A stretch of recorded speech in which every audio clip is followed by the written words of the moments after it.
Climate change is caused by people. It's caused by burning fossil fuels. It's caused by cutting forests. It's ultimately caused by unsustainable consumption and production patterns and wasteful living outside of harmony with nature. We have a global framework to tackle the climate emergency. It's called the Paris Agreement.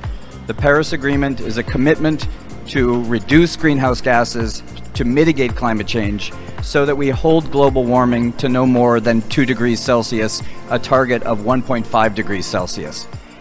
And yet, though we've been working to meet the Paris Agreement targets for 5 years, and we are still dangerously off course. The UN Environment Program issued their emissions gap report last year. They said the world is on track to more than 3 degrees of global warming. This amount of climate change would be catastrophic. It will exceed the adaptive communities, the adaptive capacities of so many places and communities and monuments. And so we have to ask ourselves, we've been trying to find the pathway to hold global warming below 2 degrees Celsius for years now. We've tried a lot of things. Many people are working on this, smart people, and yet we're still failing. So what haven't we tried? What's missing from the strategy? Who is not at the table of climate action? And I have to say, in many places, one group that is missing from the table is the culture sector. How many cities are there where the person from the arts agency, the culture sector, the monuments board is not on the mayor's climate action team?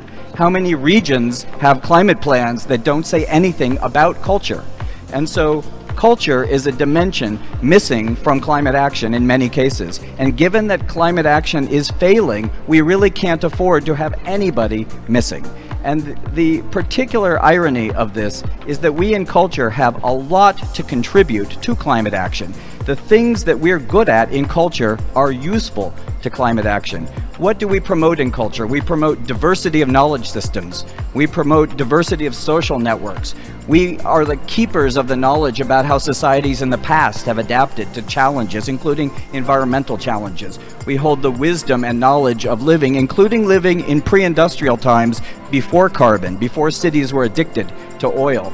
We're a source of social cohesion and to identity that are indispensable for concerted action. And I could go on, but to say, we're a model, heritage conservation in particular, a model of conservation, circular economy, use and reuse. And so we are have so many skills that are useful to climate change, and these skills cannot be wasted in this critical moment. And so I just conclude by saying that the world needs us. The world needs the culture sector at the table of climate action.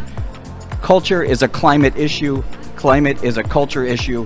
Every one of you working in culture has skills that are useful to climate action, and we need you to be applying them. We need to work together to tackle the climate emergency. Thank you.